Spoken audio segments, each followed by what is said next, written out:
Bonjour et bienvenue dans cette deuxième vidéo, le savais-tu, à destination des agents de sécurité de la France et des DOM-TOM. Cette deuxième vidéo aura pour thème le transfert de personnel entre deux entreprises lors de la perte d'un marché.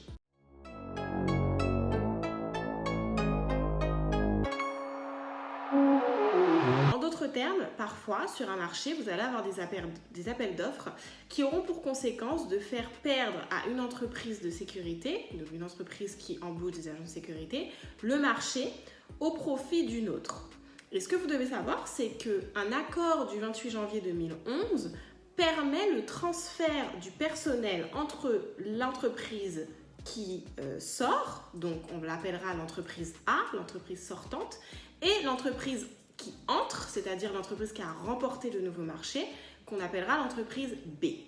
Cet accord régit les conditions dans lesquelles le personnel peut être transféré entre les deux entreprises. Bien évidemment, ce transfert n'est pas automatique.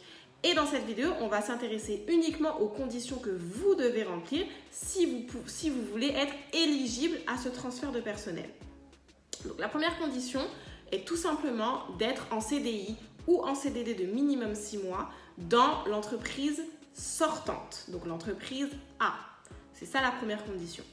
La deuxième condition est que vous devez être, bien évidemment, médicalement apte pour pouvoir continuer à travailler avec l'entreprise B. La troisième condition est que vous devez avoir effectué au minimum 900 heures au cours des 9 mois qui précèdent cette fin de marché et 50% de votre temps de travail. La quatrième condition est que vous devez disposer de documents d'identité ou d'autorisation de travail valables pour pouvoir continuer à travailler encore une fois avec l'entreprise B. La cinquième condition est que vous devez justifier d'avoir effectué toutes vos formations réglementaires. Et enfin, la dernière condition est que vous ne devez pas être en situation de préavis, c'est-à-dire que vous ne devez pas avoir posé votre démission dans l'entreprise A et admettons que votre préavis soit, je ne sais pas, de 2 mois, si vous êtes par exemple en CDI, vous ne devez pas être dans le cours de ces 2 mois de préavis, vous ne devez pas avoir démissionné, en d'autres termes. Si vous remplissez ces 6 conditions, vous êtes éligible au transfert de personnel. Bien évidemment, il faudra signer un avenant au contrat de travail.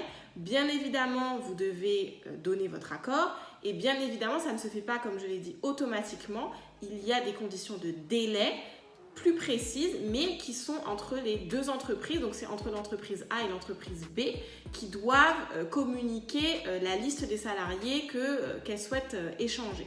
Mais là, c'est d'autres conditions. Mais cette vidéo, c'était vraiment pour rester sur les 6 conditions que vous devez respecter si vous voulez être éligible à ce transfert de personnel entre les deux entreprises.